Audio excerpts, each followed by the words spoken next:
오늘의 사연은 서울 마포구에 사는 72세 김정자님의 사연입니다. 김정자님은 평범한 어머니였습니다. 시장에서 장사를 하며 아들 하나를 키웠고 남편이 일찍 세상을 떠난 후에도 악착같이 살았습니다. 그렇게 모은 돈으로 마련한 3억짜리 아파트. 그것이 정자님의 전부였습니다. 그리고 어느 날 정자님은 결심합니다. 이제 나도 늙었고 아들에게 이 집을 물려줘야겠다. 하지만 그 결정이 정자님의 인생을 송두리째 바꿔놓을 줄은 아무도 몰랐습니다. 오늘 밤 우리는 함께 걷습니다. 한 어머니가 사랑으로 시작한 증여가 어떻게 악몽이 되었는지, 그리고 그녀가 어떻게 다시 자신의 존엄을 되찾았는지, 그 긴 여정을 함께 걸어가겠습니다. 자, 그럼 시작하겠습니다.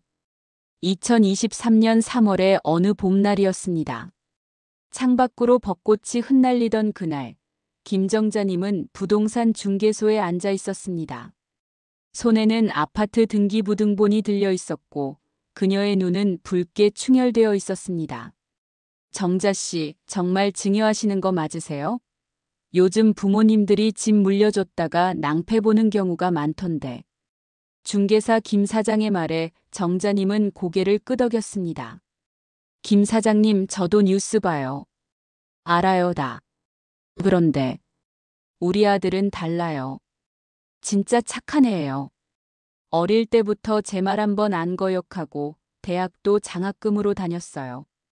결혼하고 나서도 매주 전화하고 명절 때마다 찾아오고. 정자님의 목소리에는 확신이 가득했습니다.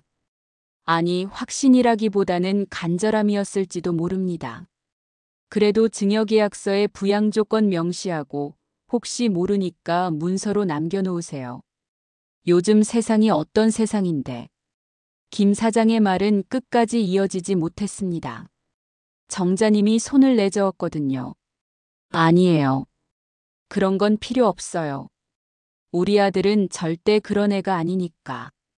지금 생각하면 그때 김 사장의 말을 들었어야 했습니다. 하지만 그때의 정자님은 들을 수 없었습니다. 아니, 듣고 싶지 않았습니다. 그날 저녁 정자님은 아들 부부를 집으로 불렀습니다. 식탁에는 정자님이 정성스럽게 준비한 음식들이 가득했습니다. 아들이 좋아하는 갈비찜, 며느리가 좋아하는 잡채, 그리고 손주가 좋아하는 떡볶이까지. 어머니, 갑자기 왜 이렇게 많이 준비하셨어요? 며느리 송미영이 웃으며 물었습니다. 정자님은 그 웃음이 진심이라고 믿었습니다. 오늘 특별한 날이니까. 얘들아, 앉아봐. 아들 김민수와 며느리, 그리고 7살 손주 지훈이가 식탁에 둘러앉았습니다. 정자님은 가방에서 서류 봉투를 꺼냈습니다. 손이 떨렸습니다. 떨림은 기대감 때문이었을까요? 아니면 어딘가 불안함 때문이었을까요? 민수야, 이거. 정자님이 서류를 아들 앞에 놓았습니다. 이게 뭐예요, 엄마? 민수가 서류를 펼쳤습니다. 그리고 눈이 커졌습니다. 어머니, 이거. 등기부등본이요? 그런데 명의가. 응. 내 이름으로 바꿨어. 어제 법무사 다녀왔어. 순간 식탁은 고요해졌습니다. 며느리 미영의 눈이 휘둥그레졌고 아들 민수는 입을 벌린 채 굳어 있었습니다. 엄마, 이게 정말 진짜로 저한테 집을 주시는 거예요? 민수의 목소리가 떨렸습니다. 그래. 엄마도 이제 늙었고 너희 둘이 이 집에서 편하게 살았으면 좋겠어서. 엄마는 작은 전세 하나 구해서 나갈게. 어머니. 미영이 벌떡 일어나더니 정자님의 손을 잡았습니다. 무슨 말씀을 그렇게 하세요? 어머니가 나가시면 안 되죠. 저희랑 계속 같이 사셔야죠. 정자님의 눈에 눈물이 맺혔습니다. 그래? 정말 엄마랑 같이 살고 싶어? 당연하죠. 어머니, 정말 감사합니다. 저희가 정말 열심히 효도하면서 살게요. 매일 맛있는 거 해드리고 어디 아프신 곳 없으신지 챙기고. 미영의 말에 민수도 고개를 끄덕였습니다. 엄마 정말 감사해요. 진짜 열심히 살게요. 엄마 평생 모은 재산인데. 정말 감사합니다. 민수가 정자님을 껴안았습니다. 그 품에서 정자님은 울었습니다. 그래, 이게 맞아. 내가 잘한 거야. 그날 밤 정자님은 행복했습니다. 아들 내외가 자신을 진심으로 사랑한다고 믿었고 자신의 결정이 옳았다고 확신했습니다. 창밖의 벚꽃은 여전히 아름다웠고 봄바람은 따뜻했습니다.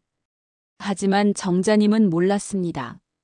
그 벚꽃이 지고 나면 자신의 인생에 혹독한 겨울이 찾아올 것이라는 것을. 다음 날 아침이었습니다. 정자님은 평소처럼 새벽 6시에 일어났습니다. 부엌으로 가서 밥을 지었습니다. 아들 내외가 좋아하는 된장찌개를 끓이고 계란말이를 부쳤습니다. 어머니, 벌써 일어나셨어요? 미영이 부엌으로 들어왔습니다.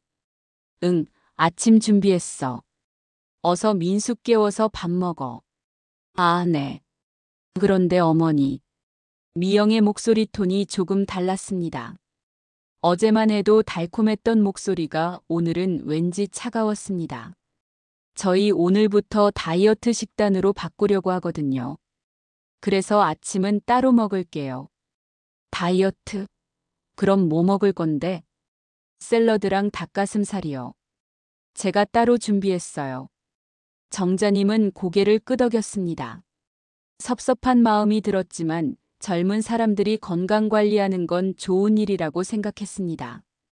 그래, 알았어. 그럼 엄마 혼자 먹을게. 하지만 그날부터 식탁은 조용해졌습니다. 여러분, 이 이야기가 낯설지 않으신가요? 혹시 주변에서 비슷한 일을 겪으신 분이 계신가요? 댓글로 여러분의 경험을 공유해 주세요. 그리고 이 채널이 처음이시라면 구독 버튼을 눌러주세요. 우리는 함께 진실을 마주합니다. 증여 일주일 후, 정자님은 점점 이상한 느낌을 받기 시작했습니다. 아침 식사는 여전히 따로였고, 저녁도 점점 각자 먹는 날이 많아졌습니다. 민수와 미영은 회식이 있다, 약속이 있다는 이유로 집에 늦게 들어왔고, 정자님은 혼자 저녁을 먹었습니다. 처음에는 그러려니 했습니다. 바쁘니까 그럴 수 있지. 하지만 주말에도 상황은 마찬가지였습니다. 어머니, 저희 오늘 친구들이랑 약속이 있어서 나갔다 올게요. 점심은 밖에서 먹을게요. 지훈이는 학원 갔어요. 문이 닫히는 소리와 함께 정자님은 또다시 혼자가 되었습니다. 넓은 거실에 혼자 앉아 있으니 갑자기 집이 너무 넓게 느껴졌습니다. 아니, 넓다기보다는 텅 빈 느낌이었습니다. 정자님은 텔레비전을 켰습니다. 주말 드라마가 나오고 있었습니다. 화면 속에서는 3대가 모여 웃고 떠들며 밥을 먹고 있었습니다. 우리 집도 저랬는데. 정자님의 눈시울이 붉어졌습니다. 한 달이 지났습니다. 변화는 더욱 노골적이 되었습니다. 어머니, 거실 청소 좀 해주실 수 있으세요? 저희 오늘 손님 오거든요. 손님? 누가 와? 제 친구들이요. 대학 동창들. 정자님은 열심히 청소를 했습니다. 거실을 닦고 화장실을 청소하고 과일도 준비했습니다. 그런데 저녁이 되자 미영이 말했습니다. 어머니, 죄송한데 오늘은 어머니 방에 계셔 주실 수 있으세요? 친구들이랑 얘기할 게 있어서요. 응? 엄마도 같이 있으면 안 돼? 아니, 그게 좀 사적인 얘기라서요. 불편하실 것 같아서. 정자님은 자신의 방으로 들어갔습니다. 문틈으로 웃음소리와 떠드는 소리가 들렸습니다. 맛있는 음식 냄새도 났습니다. 내 집인데 내가 왜 방에 숨어 있지? 이상한 기분이 들었습니다. 하지만 정자님은 참았습니다. 한두 번이야 그럴 수 있지. 젊은 사람들끼리 편하게 놀고 싶은 거겠지. 2달째. 정자님은 며느리에게 조심스럽게 물었습니다. 미영아, 요즘 엄마가 뭔가 불편한 거 있니? 예. 무슨 말씀이세요? 아니, 요즘 엄마 피하는 것 같아서. 미영은 웃었습니다. 하지만 그 웃음에는 온기가 없었습니다. 에이, 어머니. 무슨 말씀을 그렇게 하세요? 저희가 어떻게 어머니를 피해요? 그냥 바쁜 거예요. 바빠서 그래요. 그래? 그럼 됐어. 정자님은 더 이상 묻지 않았습니다. 하지만 가슴 한구석이 무거웠습니다. 그날 밤 정자님은 잠을 이루지 못했습니다. 천장을 보며 생각했습니다. 내가 너무 예민한 건가? 괜히 오해하는 건가? 하지만 마음 한구석에서는 알고 있었습니다. 뭔가 잘못되고 있다는 것을. 다음 날 아침 정자님은 일찍 일어나 아침을 준비했습니다. 민수가 좋아하는 김치찌개를 끓였습니다. 민수야, 일어나서 밥 먹어. 엄마가 내가 좋아하는 김치찌개 끓였어. 민수가 부엌으로 왔습니다. 하지만 그의 표정은 밝지 않았습니다. 엄마, 저 오늘 아침 안 먹어요. 회사 일찍 가야 해서. 그래도 아침은 먹어야지. 김치찌개. 엄마, 저 바빠요. 나중에 먹을게요. 민수는 가방을 들고 현관으로 향했습니다. 민수야. 정자님이 불렀지만 민수는 돌아보지 않았습니다. 문이 닫혔습니다. 정자님은 혼자 식탁에 앉아 김치찌개를 먹었습니다. 입에서 맛이 느껴지지 않았습니다. 3달째. 변화는 더욱 명확해졌습니다. 어머니, 빨래는 따로 해주시면 안 될까요? 따로? 왜? 저희 옷이랑 어머니 옷이랑 섞이면 좀 그러거든요. 옷감도 다르고. 정자님은 고개를 끄덕였습니다. 그래, 알았어. 그날부터 빨래도 따로였습니다. 어머니, 냉장고에 어머니 반찬이랑 저희 반찬 공간 좀 나눠서 쓰면 안 될까요? 공간을? 네, 어머니는 이쪽 칸 쓰시고 저희는 저쪽 칸 쓰면 좋을 것 같아서요. 냉장고도 나뉘었습니다. 어머니, 거실 소파에 어머니 담요 두지 마세요. 좀 지저분해 보여서요. 응, 알았어. 하나씩 하나씩 정자님의 공간은 줄어들었습니다. 넷째 달. 정자님은 깨달았습니다. 아, 이 사람들은 나를 원하지 않는구나. 그 깨달음은 날카로운 칼처럼 가슴을 찔렀습니다.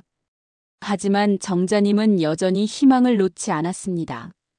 아니야, 그냥 적응 기간인 거야. 시간이 지나면 괜찮아질 거야. 그날 저녁 정자님은 민수에게 말했습니다. 민수야, 이번 주말에 엄마랑 같이 영화 보러 갈까? 내가 어렸을 때 우리 자주 영화 보러 갔잖아. 민수는 고개를 흔들었습니다. 엄마, 저 바빠요. 주말에도 일해야 해서. 그럼 밥이라도 같이. 엄마, 제발 그만 좀 하세요. 저 피곤해요. 민수의 목소리에는 짜증이 묻어 있었습니다. 정자님은 입을 다물었습니다. 그날 밤 정자님은 욕실에서 혼자 울었습니다. 물소리에 묻힌 울음소리는 아무도 듣지 못했습니다. 여러분, 이 이야기가 마음 아프신가요? 주변에 이런 상황을 겪고 계신 분이 있다면 이 영상을 꼭 공유해 주세요. 그리고 좋아요 버튼을 눌러주시면 더 많은 분들께 이 이야기가 전달될 수 있습니다. 5달째. 5월의 어느 날이었습니다. 정자님은 시장에 다녀왔습니다. 아들이 좋아하는 갈치를 샀습니다. 비싼 돈을 주고 샀지만 아들이 좋아할 거라 생각하니 마음이 설렜습니다. 오늘은 같이 저녁 먹을 수 있겠지? 정자님은 정성스럽게 갈치조림을 만들었습니다. 무도 듬뿍 넣고 양념도 아들이 좋아하는 맛으로 맞췄습니다. 저녁 시간. 정자님은 식탁을 차렸습니다. 예쁜 접시에 음식을 담고 수저도 가지런히 놓았습니다. 민수야, 미영아. 밥 먹어. 정자님의 목소리에는 기대감이 묻어 있었습니다. 민수와 미영이 거실로 왔습니다. 오, 갈치네요. 어머니가 만드셨어요? 응. 민수, 내가 좋아하는 거 사왔어. 같이 먹자. 하지만 미영이 말했습니다. 어머니 죄송한데요. 저희 오늘 배달 음식 시켰어요. 저기 부엌에 있어요. 정자님의 얼굴이 굳었습니다. 배달 음식? 엄마가 이렇게 만들었는데. 어머니, 저희는 배달 음식 먹을게요. 어머니는 그거 드세요. 민수도 고개를 끄덕였습니다. 엄마, 우리 오늘 피자 먹고 싶어서 시켰어요. 엄마는 갈치 드세요. 두 사람은 부엌으로 가서 피자 상자를 들고 자기 방으로 들어갔습니다. 정자님은 혼자 식탁에 앉았습니다. 정성스럽게 만든 갈치조림이 눈앞에 있었지만 목구멍으로 넘어가지 않았습니다. 내가 뭘 잘못한 거지? 정자님은 젓가락을 놓았습니다. 밥을 먹을 수가 없었습니다. 그날 이후 식탁에서 정자님의 자리는 사라졌습니다. 민수 내외는 자기 방에서 배달 음식을 먹거나 밖에서 먹고 들어왔습니다. 정자님은 늘 혼자 식탁에 앉아 밥을 먹었습니다. 어느 날은 이런 일도 있었습니다. 정자님이 저녁을 먹고 있는데 미영이 거실로 나왔습니다. 어머니 식사 중이시면 죄송한데요. 저희 친구들이 곧 올 거거든요. 식탁 좀 치워주실 수 있으세요? 친구들이? 지금? 네, 10분 후에 온대요. 빨리 치워주세요. 정자님은 밥을 다 먹지도 못하고 식탁을 치웠습니다. 자기 방으로 들어가면서 뒤돌아보니 민수와 미영이 식탁을 다시 차리고 있었습니다. 비싼 와인과 안주들이 놓였습니다. 내가 먹던 자리에 정자님의 가슴이 먹먹했습니다. 문을 닫고 방에 앉아 있으니 밖에서 웃음소리가 들렸습니다. 와, 집 진짜 넓네요. 응, 최근에 어머니한테 물려받았어. 대박. 완전 부럽다. 친구들의 부러워하는 소리와 함께 민수와 미영의 자랑스러운 목소리가 들렸습니다. 정자님은 이불을 뒤집어 썼습니다. 내 집이라고 자랑하네. 내가 평생 모아서 산 집을. 그날 밤 정자님은 잠을 이루지 못했습니다. 다음 날 아침 정자님은 거실로 나왔습니다. 어젯밤 파티의 흔적이 여기저기 남아 있었습니다. 빈 와인병, 치킨 상자, 과자 봉지들. 정자님은 조용히 청소를 시작했습니다. 어머니, 벌써 일어나셨어요? 미영이 방에서 나왔습니다. 응, 좀 지저분해서 치우는 중이야. 아, 그냥 두세요. 나중에 제가 할게요. 괜찮아, 엄마가 할게. 어머니. 미영의 목소리 톤이 차가워졌습니다. 그냥 두시라니까요. 제가 할게요. 정자님은 손에 들고 있던 쓰레기 봉투를 놓았습니다. 그래, 알았어. 정자님은 자기 방으로 돌아왔습니다. 문을 닫고 침대에 앉았습니다. 가슴이 답답했습니다. 숨이 제대로 쉬어지지 않았습니다. 이게 맞나? 이게 정상인가? 정자님은 자신에게 물었습니다. 하지만 대답을 할 수가 없었습니다. 일주일 후, 정자님은 작은 용기를 내어 며느리에게 물었습니다. 미영아, 엄마가 물어봐도 될까? 네, 말씀하세요. 요즘 엄마한테 화난 거 있니? 엄마가 뭘 잘못한 거 있으면 말해줘. 고칠게. 미영은 잠시 정자님을 쳐다봤습니다. 아니요, 없어요. 그런데 왜 요즘 엄마를 피하는 것 같니? 피한다뇨? 저희가 언제 어머니를 피했어요? 아니, 그게 밥도 같이 안 먹고 말도 잘 안 하고. 어머니. 미영이 한숨을 쉬었습니다. 저희도 바쁜 사람들이에요. 어머니만 생각하고 살 수는 없잖아요. 조금 이해해 주세요. 그 말에 정자님은 할 말을 잃었습니다. 조금 이해해달라고? 내가 지금 뭘 이해 못하고 있는 거지? 정자님은 더 이상 묻지 않았습니다. 그날 저녁 정자님은 혼자 라면을 끓여 먹었습니다. 냄비를 들고 자기 방으로 들어가는 자신의 모습이 초라하게 느껴졌습니다. 내가 이러려고 집을 준 건가? 정자님의 눈에서 눈물이 흘러내렸습니다. 하지만 그녀는 울음을 참았습니다. 민수와 미영이 들을까봐. 이 이야기는 지금 이 순간에도 대한민국 어디선가 일어나고 있습니다. 혹시 여러분도 비슷한 상황을 겪고 계신가요? 혼자 고민하지 마세요. 댓글로 이야기를 나눠주세요. 함께 해법을 찾을 수 있습니다. 6달째. 6월의 무더운 날이었습니다. 정자님은 시장에 다녀와서 집 앞 계단을 올라가고 있었습니다. 무거운 장바구니를 들고 있으니 숨이 찼습니다. 현관문을 열었습니다. 그런데 뭔가 이상했습니다. 집안이 달라 보였습니다. 이게 뭐야? 정자님의 방문 앞에 커다란 박스들이 쌓여 있었습니다. 민수야, 이게 뭐니? 민수가 자기 방에서 나왔습니다. 아, 엄마 오셨어요? 그거 저희 짐이에요. 짐? 왜 엄마 방 앞에? 아, 그게요. 민수는 머리를 극적였습니다. 엄마 방에 저희 짐 좀 넣어두면 안 될까요? 저희 방이 좀 좁아서요. 엄마 방에? 그럼 엄마는? 엄마는 잠깐만 거실에서 지내시면 안 될까요? 금방 정리하고 드릴게요. 정자님은 믿을 수 없었습니다. 거실에서? 내가? 네, 일주일만요. 일주일만 참아주세요. 민수야, 엄마가 지금. 엄마, 제발요. 저희도 힘들어요. 짐이 너무 많아서 어쩔 수 없어요. 정자님은 할 말을 잃었습니다. 결국 정자님은 고개를 끄덕였습니다. 그래. 일주일이면 되는 거지. 아, 네. 감사합니다, 엄마. 민수는 재빨리 박스들을 정자님의 방으로 옮기기 시작했습니다. 정자님은 멍하니 서서 그 모습을 지켜봤습니다. 자신의 옷가지들이 박스에 담겨 나오고 자신의 이불이 거실 소파로 옮겨졌습니다. 그날 밤 정자님은 거실 소파에서 잤습니다. 에어컨도 없는 거실은 무더웠습니다. 정자님은 땀을 흘리며 잠을 청했습니다. 하지만 잠이 오지 않았습니다. 일주일만 참으면 돼. 일주일만. 일주일이 지났습니다. 하지만 방문은 열리지 않았습니다.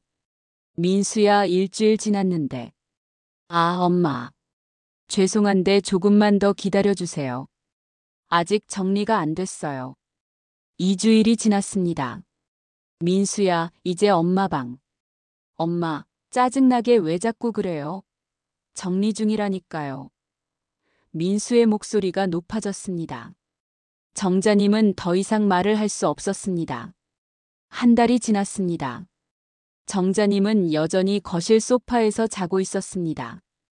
허리가 아팠습니다. 등도 아팠습니다. 밤마다 몸을 뒤척이며 잠을 설쳤습니다. 어느 날 새벽 정자님은 화장실에 가다가 자기 방 문틈으로 안을 들여다봤습니다. 불이 켜져 있었습니다. 문틈으로 보이는 방 안은 완전히 달라져 있었습니다. 정자님의 침대는 없었습니다. 대신 새 책상과 옷장이 들어서 있었습니다. 내 방이 사라졌어. 정자님은 그 자리에 주저앉고 싶었습니다. 하지만 참았습니다. 민수와 미영이 깰까봐. 다음 날 아침 정자님은 민수를 불렀습니다. 민수야, 엄마 방은 언제 돌려줄 거니? 민수는 피식 웃었습니다. 엄마, 저희가 이미 저희 물건 다 들여놨잖아요. 이제 그 방은 저희 드레스룸이에요. 드레스룸? 네, 옷 보관하는 방이요. 엄마는 거실이 더 편하시잖아요. 소파도 넓고. 정자님은 입이 떡 벌어졌습니다. 민수야, 지금 무슨 소리 하는 거니? 그게 엄마 방인데.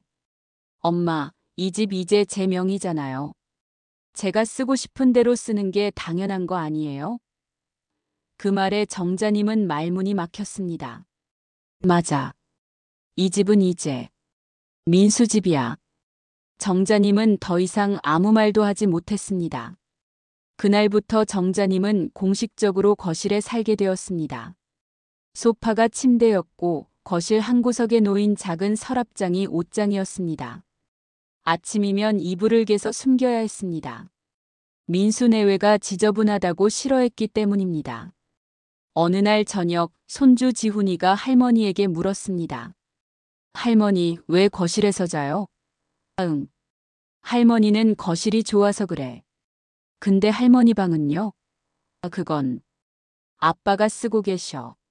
왜요? 할머니 방인데. 지훈의 순수한 질문에 정자님은 대답할 수 없었습니다. 지훈아, 할머니한테 가지 마. 미영이 지훈을 불렀습니다. 할머니랑 너무 오래 있으면 안 돼. 숙제해야지. 지훈은 돌아갔습니다.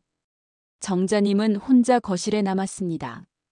텅 빈 거실에서 정자님은 작아졌습니다. 그날 밤 정자님은 소파에 누워 천장을 바라봤습니다. 이게 맞나? 내가 지금 제대로 살고 있는 건가? 하지만 누구도 대답해주지 않았습니다. 정자님은 조용히 눈물을 흘렸습니다. 이불을 적실 만큼 많은 눈물을. 여러분, 이런 상황이 정말 현실에서 일어나고 있습니다. 만약 주변에 이런 분이 계시다면 외면하지 말아주세요. 그리고 이 영상이 도움이 되셨다면 구독 버튼을 눌러주세요. 더 많은 분들이 이 현실을 알아야 합니다. 7달째. 7월의 폭염이 기승을 부리던 날이었습니다. 정자님은 거실에서 선풍기 바람을 쐬고 있었습니다. 에어컨은 민수 내외의 방에만 있었고 거실에는 없었습니다. 너무 덥다. 정자님은 부채질을 하며 중얼거렸습니다. 그때 현관문이 열렸습니다. 민수가 퇴근하는 모습이었습니다. 왔니? 정자님이 반갑게 인사했습니다. 네. 민수는 짧게 대답하고 자기 방으로 가려고 했습니다. 민수야, 잠깐만. 왜요? 에어컨. 거실에도 하나 달 수 있을까? 너무 더워서. 민수는 한숨을 쉬었습니다. 엄마, 에어컨이 얼마나 비싼지 아세요? 전기세도 엄청 나오고. 선풍기로 참아요. 그래도. 엄마, 저도 돈 없어요. 그냥 참으세요. 민수는 방으로 들어가 문을 닫았습니다. 정자님은 다시 선풍기 앞에 앉았습니다. 에어컨 하나 못 달아주나. 마음이 서러웠습니다. 일주일 후. 저녁 식사 후 민수가 정자님을 불렀습니다. 엄마, 잠깐 얘기 좀 할게요. 응, 뭔데? 민수와 미영이 정자님 앞에 앉았습니다. 두 사람의 표정이 심각했습니다. 엄마, 사실은요. 민수가 말을 꺼냈습니다. 저희가 이번에 새 아파트를 계약했어요. 새 아파트? 네, 여기서 10분 거리에 있는 신축 아파트요. 평수도 더 넓고 위치도 좋아요. 정자님은 이해가 되지 않았습니다. 그런데 왜 이사를 가? 여기 있으면 되잖아. 엄마, 저희도 이제 공간이 필요해요. 지훈이도 크고 있고 저희 둘도 각자 방이 필요하고요. 그럼 엄마는? 민수와 미영은 서로를 쳐다봤습니다. 엄마는 여기 계시면 되잖아요. 여기. 네, 이 집 엄마 집이잖아요. 엄마가 계속 여기 사세요. 정자님은 어이가 없었습니다. 잠깐만, 이 집이 4명이인데 왜 엄마 집이래? 그게. 명의는 제 거지만 엄마가 사시던 집이니까요. 엄마는 여기 계속 계시면 돼요. 민수야. 정자님의 목소리가 떨렸습니다. 엄마를 두고 가겠다는 거니? 엄마, 너무 그렇게 말하지 마세요. 저희도 독립할 권리가 있잖아요. 미영이 거들었습니다. 맞아요, 어머니. 저희도 이제 저희 생활이 있어요. 어머니도 혼자 사시는 게 편하실 거예요. 정자님은 할 말을 잃었습니다. 그런데 민수가 다시 입을 열었습니다. 그리고 엄마, 한 가지 더 부탁이 있어요. 뭔데?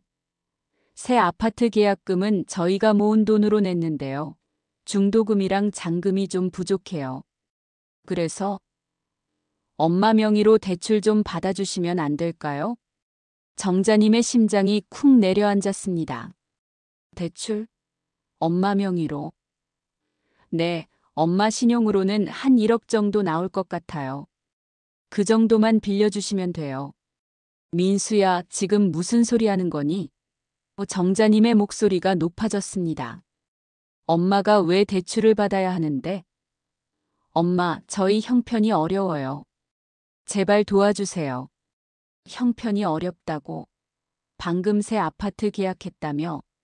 그러니까 돈이 필요하잖아요. 엄마, 제발. 민수의 목소리도 높아졌습니다. 정자님은 믿을 수 없었습니다.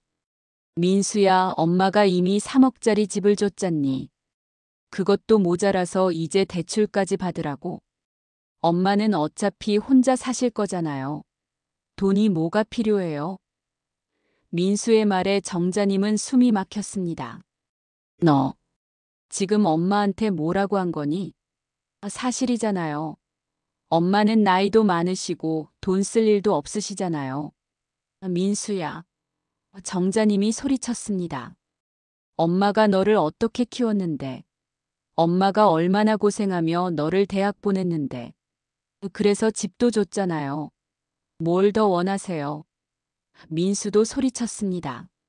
정자님은 그 자리에 주저앉고 싶었습니다. 미영이 민수의 팔을 잡았습니다. 당신 진정해. 어머니, 저희가 너무 흥분했어요. 다시 천천히 얘기해요. 하지만 정자님은 더 이상 듣고 싶지 않았습니다. 나가. 둘 다 내 앞에서 나가. 엄마. 나가라고. 정자님의 눈에서 눈물이 쏟아졌습니다. 민수와 미영은 방으로 들어갔습니다. 정자님은 혼자 거실에 남았습니다. 온몸이 떨렸습니다. 분노인지 슬픔인지 배신감인지 알 수 없었습니다. 1억을 빌려달라고. 내 명의로. 정자님은 그제야 깨달았습니다. 이 사람들은 처음부터 자신의 재산만 노렸던 것입니다. 집을 받은 것도 모자라서 이제는 대출까지 받으라고 합니다. 그리고 다음엔 뭘 요구할까요? 정자님은 두려웠습니다. 그날 밤 정자님은 잠을 한숨도 자지 못했습니다. 새벽 내내 천장만 바라보며 생각했습니다. 이대로는 안 돼. 뭔가 해야 해. 하지만 무엇을 해야 할지 몰랐습니다. 다음 날 아침, 정자님은 일찍 일어나 집을 나섰습니다. 어디론가 가야 할 것 같았습니다. 걷고 또 걸었습니다. 그러다 한 건물 앞에 멈춰 섰습니다. 법률 상담소 간판이 눈에 들어왔습니다. 정자님은 한참을 망설이다가 문을 열었습니다. 여러분이라면 어떻게 하시겠습니까? 이미 집을 준 상황에서 대출까지 요구하는 자식. 이게 과연 정상인가요? 댓글로 여러분의 생각을 들려주세요. 법률 상담소. 정자님은 작은 대기실에 앉아 있었습니다. 손이 떨렸습니다. 내가 지금 뭐 하는 거지? 내 아들을 고소하려고. 마음 한구석에서는 죄책감이 밀려왔습니다. 하지만 다른 한쪽에서는 분노가 끌어올랐습니다. 김정자님, 변호사 사무실 문이 열렸습니다. 네, 저요. 정자님이 일어섰습니다. 사무실로 들어가니 40대 중반쯤 되어 보이는 여성 변호사가 앉아 있었습니다. 안녕하세요. 저는 이지은 변호사입니다. 앉으세요. 네. 정자님이 의자에 앉았습니다. 어떤 일로 오셨어요? 이지은 변호사가 부드럽게 물었습니다. 정자님은 입을 열려다가 다시 닫았습니다. 말이 나오지 않았습니다. 천천히 말씀하세요. 저는 여기서 기다릴게요. 변호사의 따뜻한 말에 정자님은 용기를 냈습니다. 아들에게 아파트를 증여했어요. 네. 그런데 그날 이후로 모든 게 변했어요. 정자님은 지난 7개월간의 일들을 털어놓기 시작했습니다. 따로 먹게 된 밥상, 쫓겨난 방, 거실에서 자는 밤들, 그리고 대출 요구까지. 말을 하는 동안 정자님의 눈에서는 눈물이 멈추지 않았습니다. 이지은 변호사는 조용히 들었습니다. 중간중간 메모를 했고 고개를 끄덕였습니다. 그래서 증여를 취소할 수 있을까요? 정자님이 조심스럽게 물었습니다. 이지은 변호사는 잠시 생각하더니 고개를 끄덕였습니다. 가능합니다. 정말요? 네. 민법에 부양 의무 조항이 있습니다. 증여받은 사람이 증여자에 대한 부양 의무를 이행하지 않을 경우 증여를 취소할 수 있어요. 정자님의 얼굴에 희망이 떠올랐습니다. 그럼 엄마 집을 돌려받을 수 있다는 거죠? 네, 법원에서 인정하면 가능합니다. 하지만 변호사가 잠시 말을 멈췄습니다. 쉽지 않을 겁니다. 아드님이 순순히 받아들이지 않을 테니까요. 재판이 길어질 수 있고 가족관계도 완전히 틀어질 수 있어요. 정자님은 고개를 숙였습니다. 이미 틀어졌어요. 이제는 가족이라고 느껴지지도 않아요. 변호사는 정자님의 손을 가만히 잡았습니다. 어머님 잘 생각하세요. 한번 시작하면 되돌릴 수 없어요. 이미 결심했어요. 정자님이 고개를 들었습니다. 눈물이 흐르고 있었지만 눈빛은 단단했습니다. 제 존엄을 되찾고 싶어요. 제가 평생 모은 재산이 저를 학대하는 데 쓰이는 걸 더 이상 보고 싶지 않아요. 이지은 변호사는 고개를 끄덕였습니다. 알겠습니다. 그럼 준비합시다. 그날부터 정자님의 싸움이 시작되었습니다. 먼저 증거를 모으기 시작했습니다. 정자님은 휴대폰으로 집안 상황을 사진으로 찍었습니다. 거실 소파에 놓인 이불, 잠긴 방문, 따로 놓인 식탁. 모든 것이 증거가 되었습니다. 엄마 뭐 하세요? 어느 날 미영이 물었습니다. 아무것도 아니야. 정자님은 재빨리 휴대폰을 주머니에 넣었습니다. 또한 정자님은 일기를 쓰기 시작했습니다. 매일 밤 거실 소파에서 그날 있었던 일들을 기록했습니다. 7월 15일. 오늘도 혼자 밥을 먹었다. 민수와 미영은 밖에서 외식을 하고 왔다. 나를 부르지 않았다. 7월 18일. 에어컨을 달아달라고 부탁했지만 거절당했다. 너무 덥다. 7월 22일. 민수가 또 대출 이야기를 꺼냈다. 나는 거절했다. 민수가 화를 냈다. 일기장은 점점 두꺼워졌습니다. 한 달 후. 이지은 변호사가 정자님을 다시 불렀습니다. 어머님, 증거가 충분히 모였어요. 이제 소장을 작성할게요. 네. 한 번 더 물을게요. 정말 괜찮으세요? 정자님은 깊게 숨을 들이쉬었습니다. 네. 괜찮아요. 그럼 시작하겠습니다. 이틀 후. 민수에게 소장이 송달되었습니다. 그날 저녁 민수가 집에 들어왔습니다. 얼굴이 벌겋게 상기되어 있었습니다. 엄마. 민수가 소리쳤습니다. 이게 뭐예요? 손에는 소장이 들려 있었습니다. 보면 알잖니. 정자님은 침착하게 대답했습니다. 엄마 미쳤어요? 진짜 저를 고소한 거예요? 고소가 아니라 증여 취소 청구야. 똑같은 거잖아요. 엄마가 지금 저한테 집을 돌려받겠다고. 그래. 정자님의 목소리는 흔들리지 않았습니다. 너희가 부양 의무를 이행하지 않았어. 밥도 따로 먹고 방도 빼앗고 심지어 대출까지 요구했지. 이게 부양이니? 엄마, 우리가 언제? 증거 다 있어. 사진도 있고 일기도 있어. 변호사님이 이미 다 확인하셨어. 민수의 얼굴이 새하얘졌습니다. 엄마, 정말 이럴 거예요? 응. 엄마는 이미 결심했어. 엄마, 우리가 한 가족인데. 가족? 정자님이 쓴웃음을 지었습니다. 너희가 엄마를 가족으로 대했니? 엄마를 거실에서 재우고 밥도 따로 먹게 하고 그게 가족이니? 민수는 할 말을 잃었습니다. 미영이 나섰습니다. 어머니, 저희가 잘못했어요. 다시 생각해 주세요. 소송 취하해 주시면 저희가 잘할게요. 이미 늦었어. 정자님은 고개를 저었습니다. 엄마는 이미 변호사와 계약했고 소장도 접수됐어. 이제 법원에서 판단할 거야. 엄마. 민수가 정자님의 팔을 잡았습니다. 제발 제발요. 이러지 마세요. 저희가 잘못했어요. 하지만 정자님은 팔을 뿌리쳤습니다. 나. 이제 엄마 결심은 바뀌지 않아. 정자님은 가방을 들고 현관으로 향했습니다. 엄마, 어디 가세요? 친구 집에 가서 잘 거야. 더 이상 여기 있고 싶지 않아. 엄마. 민수의 목소리가 뒤에서 들렸지만 정자님은 돌아보지 않았습니다. 현관문을 닫는 순간 정자님의 눈에서 눈물이 흘렀습니다.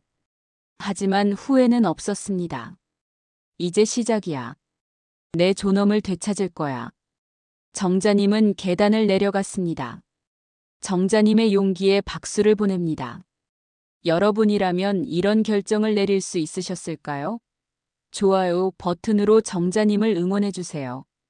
그리고 구독 버튼을 눌러 이 이야기의 결말을 함께 지켜봐 주세요. 그날 밤 정자님은 오랜 친구 박순이의 집에서 잤습니다. 순이는 정자님과 40년 지기 친구였습니다. 남편을 일찍 여의고 혼자 사는 순이는 정자님을 반갑게 맞아주었습니다. 정자야 정말 힘들었겠다. 순이가 따뜻한 차를 내밀며 말했습니다. 응. 순이야, 내가 잘하고 있는 거 맞을까? 정자님의 목소리가 떨렸습니다. 당연하지. 내가 잘못한 게 뭐가 있어? 평생 모은 재산을 아들한테 줬는데 그 아들이 널 거실에서 재웠잖아. 그게 말이 돼? 그래도 내 아들인데. 아들이면 다야? 부모를 학대해도 돼? 정자야, 넌 너무 착해. 그게 문제야. 순이의 단호한 말에 정자님은 고개를 끄덕였습니다. 다음 날 아침, 정자님은 이지은 변호사 사무실로 갔습니다. 어머님, 어젯밤은 어디서 주무셨어요? 친구 집에서 잤어요. 이제 그 집에는 못 들어가겠더라고요. 변호사는 안타까운 표정을 지었습니다. 힘드시겠어요. 하지만 곧 끝날 거예요. 우리가 이길 거예요. 정말요? 네. 증거가 충분해요. 사진, 일기, 그리고 증인도 있잖아요. 증인이요? 네, 어머님 친구분들이 증언해 주시기로 하셨어요.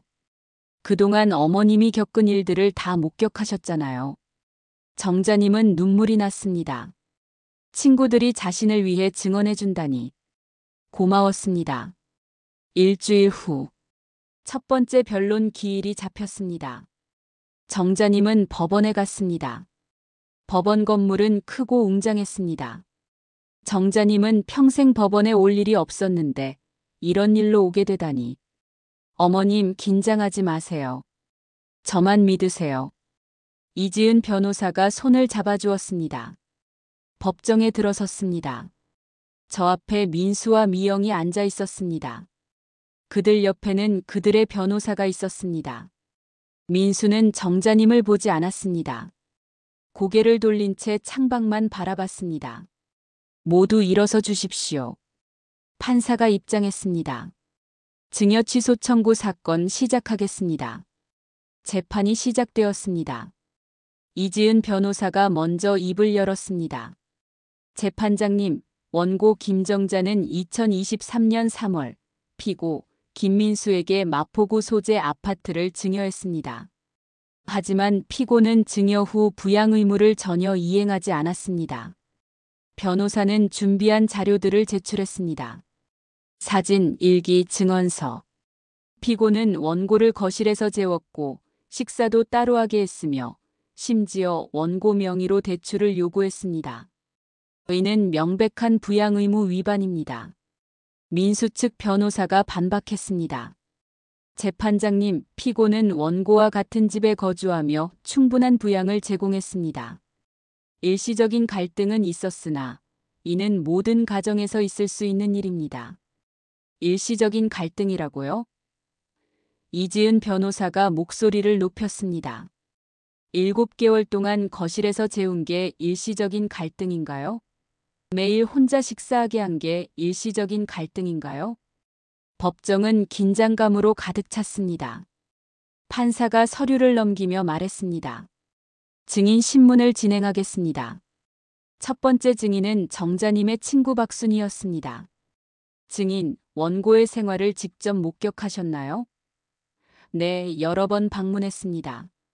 정자가 거실 소파에서 자는 걸 직접 봤어요. 이불도 제대로 없이요.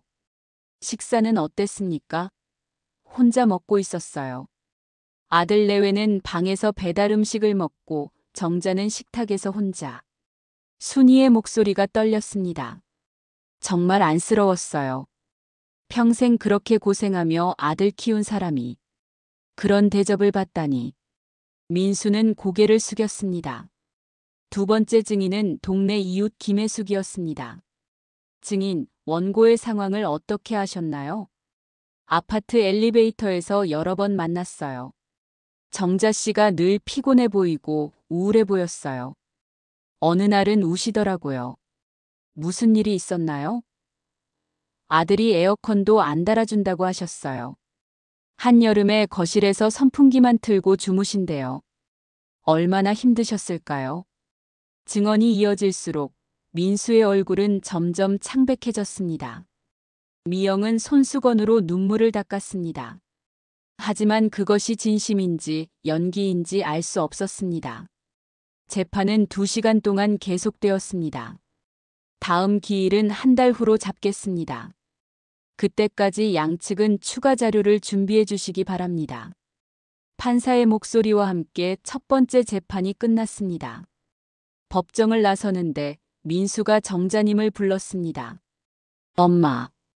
정자님은 멈춰 섰습니다. 엄마, 정말 끝까지 가실 거예요? 민수의 목소리는 떨리고 있었습니다. 응. 끝까지 갈 거야. 엄마. 저희가 정말 잘못했어요. 다시 기회를. 민수야. 정자님이 아들을 바라봤습니다. 넌 기회가 7개월이나 있었어. 매일 밤 엄마가 거실 소파에서 잘 때 넌 뭐 했니? 편한 침대에서 잤지. 엄마가 혼자 밥 먹을 때 넌 뭐 했니? 방에서 배달 음식 먹었지. 엄마. 이제 늦었어. 엄마는 더 이상 너한테 기회를 주지 않을 거야. 정자님은 돌아섰습니다. 가자, 변호사님. 네, 어머님. 둘은 법원을 나섰습니다. 뒤에서 민수의 울음소리가 들렸습니다. 하지만 정자님은 돌아보지 않았습니다.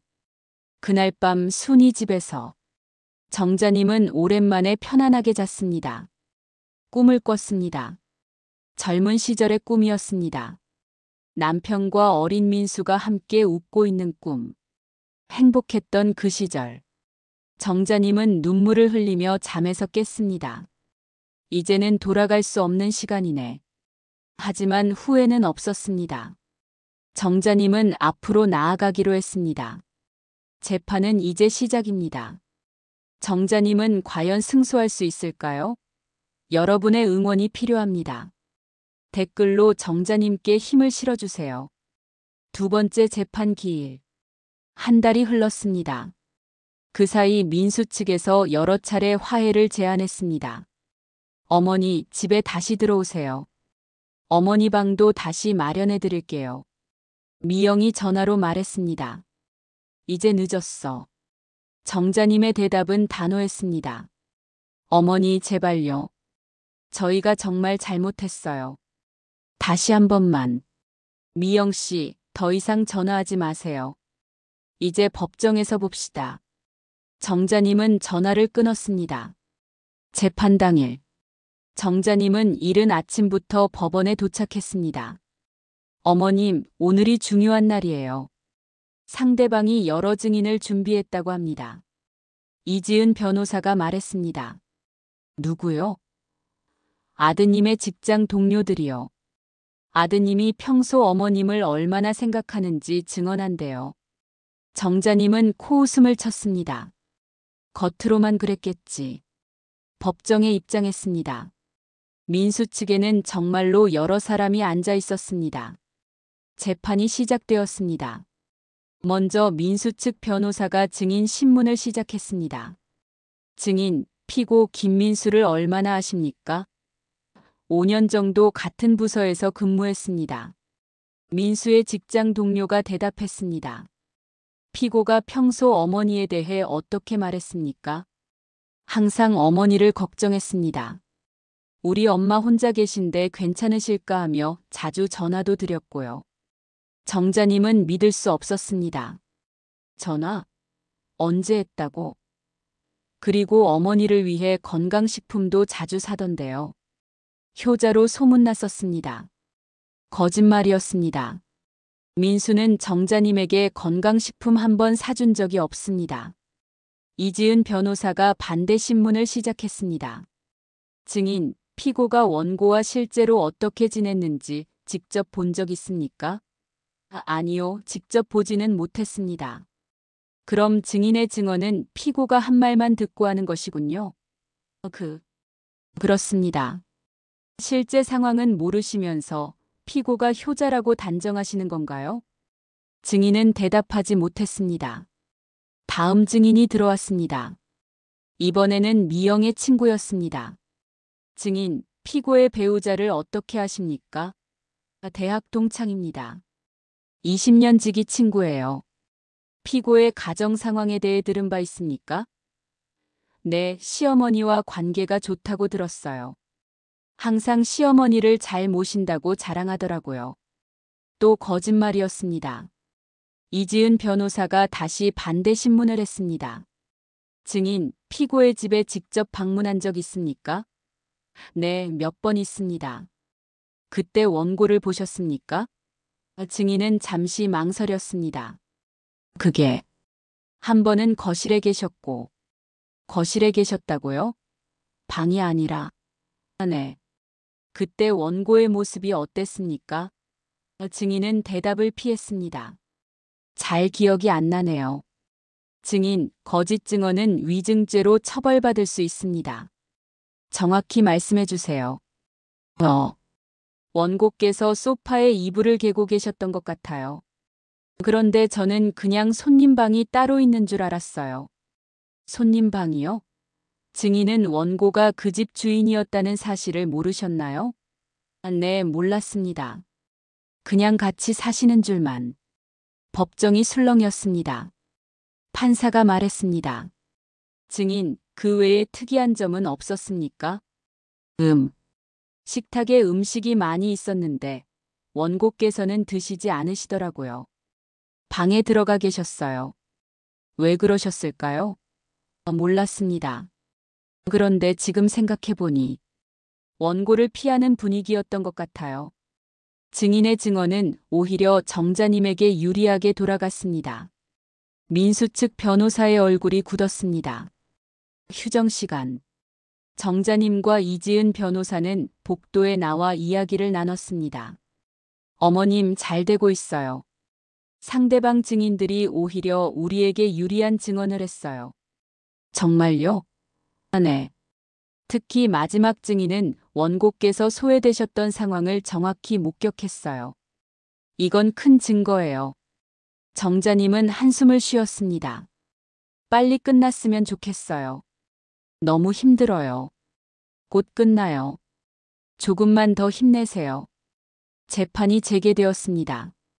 이번에는 이지은 변호사가 증인을 불렀습니다. 정자님의 주치의였습니다. 증인, 원고의 건강 상태에 대해 말씀해 주세요. 네. 원고는 지난 6개월간 불면증과 우울증으로 치료받았습니다. 원인이 무엇이었습니까? 가족 문제라고 하셨습니다. 스트레스가 극심했고 체중도 많이 빠지셨어요. 구체적으로 어떤 증상이 있었습니까? 밤에 잠을 못 주무시고 식욕도 없으시고 자주 우시더라고요. 한때는 자해 충동도 있으셨습니다. 법정이 조용해졌습니다. 민수는 고개를 들어 정자님을 쳐다봤습니다. 정자님은 눈물을 닦았습니다. 원고의 정신 건강이 위험 수준이었습니까? 네, 매우 위험했습니다. 심각한 우울증이었어요. 판사가 물었습니다. 피고는 이 사실을 알고 있었습니까? 의사가 대답했습니다. 원고께서 아들에게 말씀하시라고 권했지만 원고는 아들이 걱정할까봐 말하지 않으셨다고 합니다. 민수는 눈물을 흘렸습니다. 하지만 이미 늦었습니다. 재판은 계속되었습니다. 마지막으로 정자님 본인이 증언대에 섰습니다. 원고, 왜 아파트를 증여하셨습니까? 판사가 물었습니다. 아들을 사랑했기 때문입니다. 정자님의 목소리가 떨렸습니다. 평생 아들 하나만 보고 살았어요. 남편이 일찍 돌아가셔서 아들이 제 전부였어요. 그 아들이 행복하길 바랐어요. 그런데 왜 증여를 취소하려 하십니까? 아들이 더 이상 제 아들이 아니었기 때문입니다. 정자님의 눈물이 떨어졌습니다. 집을 준 다음 날부터 모든 게 변했어요. 밥도 따로 먹고 방도 빼앗기고 저는 제 집에서 손님이 됐어요. 아니, 손님보다 못한 대접을 받았어요. 힘드셨겠습니다. 힘들었어요. 매일 밤 울었어요. 내가 뭘 잘못했을까 생각하며 잠들었어요. 하지만 답은 없었어요. 피고에게 하고 싶은 말이 있습니까? 정자님은 민수를 쳐다봤습니다. 민수야. 민수는 고개를 들었습니다. 엄마는 내가 행복하길 바랐어. 그래서 집을 줬어. 하지만 넌 엄마의 행복은 생각하지 않았어. 민수는 울었습니다. 이제 엄마는 엄마의 행복을 찾고 싶어. 그게 나쁜 건가? 정자님은 증언대에서 내려왔습니다. 재판은 그렇게 끝났습니다. 판결은 2주 후에 선고하겠습니다. 판사의 말과 함께 두 번째 재판이 마무리되었습니다. 법정을 나서는 정자님에게 민수가 다가왔습니다. 엄마, 미안해요. 하지만 정자님은 대답하지 않았습니다. 그냥 지나쳤습니다. 이제 판결만 남았습니다. 정자님은 승소할 수 있을까요? 여러분의 예상을 댓글로 남겨주세요. 그리고 알림 설정을 켜두세요. 다음 이야기를 놓치지 마세요. 2주간의 기다림. 그 시간은 정자님에게 가장 긴 2주였습니다. 매일 밤 정자님은 걱정에 잠을 이루지 못했습니다. 만약 지면 어떡하지? 그럼 나는 어디로 가야 하지? 하지만 이지은 변호사는 자신 있었습니다. 어머님, 걱정하지 마세요. 증거도 충분하고 증언도 명확했어요. 우리가 이길 거예요. 정말요? 네. 믿으세요. 드디어 판결일이 왔습니다. 2023년 10월 27일. 정자님은 아침 일찍 일어나 옷을 차려입었습니다. 손이 떨렸습니다. 정자야, 괜찮아? 순이가 물었습니다. 응. 긴장돼. 잘 될 거야. 넌 잘못한 게 없어. 순이가 손을 잡아주었습니다. 법원에 도착했습니다. 복도에는 이미 많은 사람들이 있었습니다. 민수와 미영도 보였습니다. 두 사람은 초췌해 보였습니다. 민수는 눈이 푹 꺼져 있었고 미영은 얼굴이 창백했습니다. 정자님은 그들을 보고 가슴이 아팠습니다. 그래도 내 아들인데. 하지만 곧 마음을 다잡았습니다. 아니야. 이미 선택한 길이야. 법정에 입장했습니다. 모두 일어서 주십시오. 판사가 입장했습니다. 심장이 터질 것 같았습니다. 정자님은 두 손을 꼭 모았습니다. 판사가 판결문을 펼쳤습니다. 사건 2023가압 1만 2345 증여 취소 청구 사건. 판결을 선고하겠습니다. 법정이 고요해졌습니다. 주문. 피고는 원고에게 서울시 마포구 소재 아파트의 소유권을 원상 회복하라. 순간 정자님의 눈에서 눈물이 쏟아졌습니다. 이유. 피고는 원고로부터 아파트를 증여받은 후 부양 의무를 전혀 이행하지 않았다. 원고를 거실에서 재우고 식사를 따로 하게 하였으며 심지어 원고 명의로 대출을 요구하는 등 부당한 행위를 했다. 판사의 목소리가 법정에 울렸습니다. 이는 민법 제556조의 부양 의무 위반에 해당하며 증여계약의 근본 목적을 훼손한 것이다. 따라서 원고의 증여 취소 청구는 정당하다. 민수는 고개를 떨구고 울었습니다. 소송 비용은 피고가 부담한다.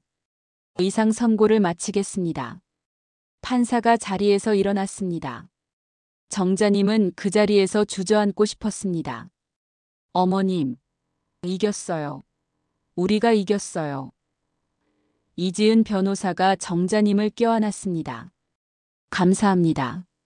정말 감사합니다. 정자님은 울었습니다. 기쁨의 눈물인지 슬픔의 눈물인지 알 수 없었습니다. 법정을 나서는데 민수가 다가왔습니다. 엄마. 민수의 얼굴은 눈물로 범벅이었습니다. 엄마, 정말 미안해요. 제가 정말 잘못했어요. 정자님은 아들을 쳐다봤습니다. 이제 늦었어, 민수야. 엄마, 한 번만 용서해 주세요. 용서? 정자님이 쓴웃음을 지었습니다. 넌 엄마를 7개월 동안 거실에서 재웠어. 매일 혼자 밥 먹게 했고 대출까지 요구했지. 그걸 한두 번에 용서할 수 있을 것 같아? 엄마. 정말. 민수야. 정자님이 아들의 어깨에 손을 얹었습니다. 이제 각자 살자. 엄마는 엄마대로, 너는 너대로. 그게 우리 둘 다를 위한 거야. 엄마. 그리고 하나 기억해. 부모는 내 재산이 아니야. 내가 사랑하고 존중해야 할 사람이야. 정자님은 돌아섰습니다. 가자, 변호사님. 네, 어머님. 둘은 법원을 나섰습니다. 뒤에서 민수의 울음소리가 들렸습니다. 하지만 정자님은 돌아보지 않았습니다. 법원 계단을 내려가는데 햇살이 따뜻했습니다. 어머님, 축하드려요. 고맙습니다, 변호사님. 변호사님 덕분이에요. 아니에요. 어머님의 용기 덕분이에요. 정자님은 하늘을 올려다봤습니다. 파란 하늘이 펼쳐져 있었습니다. 여보, 당신 보고 있어요? 나 잘했죠? 돌아가신 남편에게 속으로 말했습니다. 그날 밤 정자님은 오랜만에 편안하게 잤습니다. 악몽도 없었고 불안함도 없었습니다. 그저 평화로웠습니다. 다음 날, 정자님은 그 아파트로 돌아갔습니다. 민수와 미영은 이미 짐을 싸서 나간 뒤였습니다. 텅 빈 집. 정자님은 한 바퀴 둘러봤습니다. 거실, 부엌, 방. 모든 것이 그대로였지만 느낌은 달랐습니다. 이제 진짜 내 집이네. 정자님은 창문을 열었습니다. 신선한 바람이 들어왔습니다. 새로 시작하자. 정자님은 스스로에게 말했습니다. 그날부터 정자님의 새로운 인생이 시작되었습니다. 정자님이 승소했습니다. 하지만 이게 진짜 끝일까요? 정자님의 새로운 삶은 어떻게 될까요? 마지막 챕터에서 확인하세요. 6개월 후 2024년 4월 봄이 다시 왔습니다. 정자님은 베란다에 앉아 커피를 마시고 있었습니다. 창밖으로 벚꽃이 흩날렸습니다. 작년 이맘때 정자님은 아들에게 집을 물려줬었습니다. 그리고 악몽 같은 7개월을 보냈습니다. 하지만 이제는 다릅니다. 정자님은 자유롭습니다. 아침이면 좋아하는 음악을 틀고 여유롭게 아침을 먹습니다. 점심에는 친구들을 만나 수다를 떱니다. 저녁에는 산책을 하거나 집에서 드라마를 봅니다. 아무도 정자님을 방해하지 않습니다. 아무도 정자님을 무시하지 않습니다. 정자야. 현관 초인종이 울렸습니다. 친구 순이가 찾아왔습니다. 순이야. 들어와. 오늘 점심 같이 먹으러 가자. 새로 생긴 한식당이 맛있대. 그래, 좋아. 두 사람은 함께 집을 나섰습니다. 엘리베이터에서 이웃을 만났습니다. 정자 씨, 요즘 얼굴이 좋아 보이세요. 그래요? 고맙습니다. 전보다 훨씬 밝아지신 것 같아요. 정자님은 미소 지었습니다. 그래, 나 많이 좋아졌어. 식당에서 식사를 하며 순이가 물었습니다. 민수한테서 연락 왔어? 정자님은 고개를 저었습니다. 없어. 아마 부끄러워서 그러겠지. 그래도 아들인데. 순이야. 정자님이 순이의 손을 잡았습니다. 나 괜찮아. 이제 내 인생을 살고 싶어. 아들 눈치 보지 않고 내가 하고 싶은 거 하면서. 그래, 내 말이 맞아. 두 사람은 웃었습니다. 식사 후 정자님은 도서관에 들렀습니다. 요즘 정자님의 취미는 독서였습니다. 젊었을 때는 너무 바빠서 책을 읽을 시간이 없었지만 이제는 시간이 많습니다. 소설책 2권을 빌려서 집으로 돌아왔습니다. 저녁. 정자님은 혼자 저녁을 준비했습니다. 예전에는 혼자 먹는 게 서러웠지만 이제는 괜찮습니다. 오히려 편합니다. 아무 눈치 보지 않고 먹고 싶은 걸 먹을 수 있으니까. 밥을 먹으며 텔레비전을 봤습니다. 뉴스에서 부모 학대 사건이 나왔습니다. 최근 자녀에 의한 부모 학대가 증가하고 있습니다.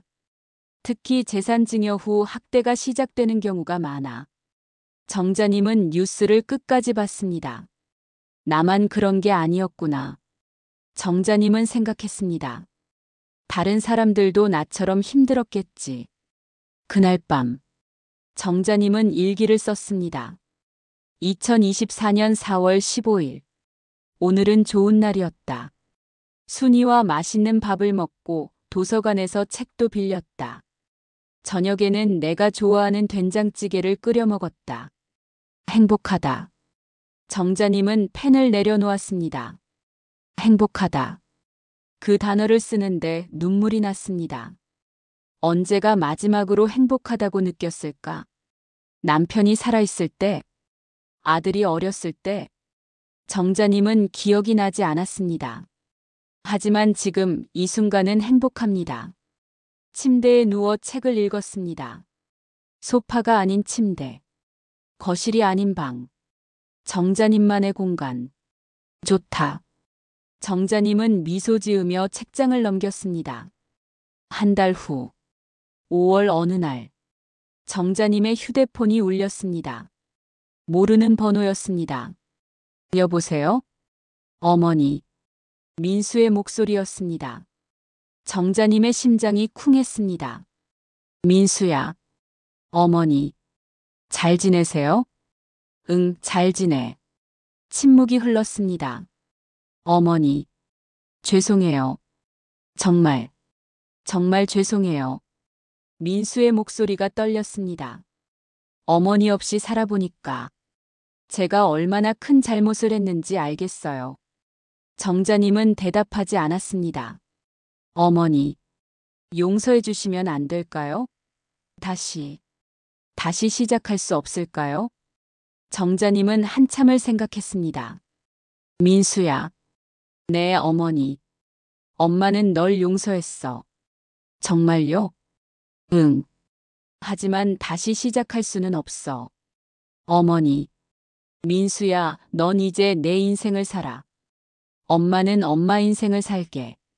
하지만 그게 우리 둘 다를 위한 거야. 너도 알잖아. 민수는 울었습니다. 어머니. 사랑해요. 정말 사랑해요. 엄마도 널 사랑해. 그래서 이렇게 하는 거야. 정자님은 전화를 끊었습니다.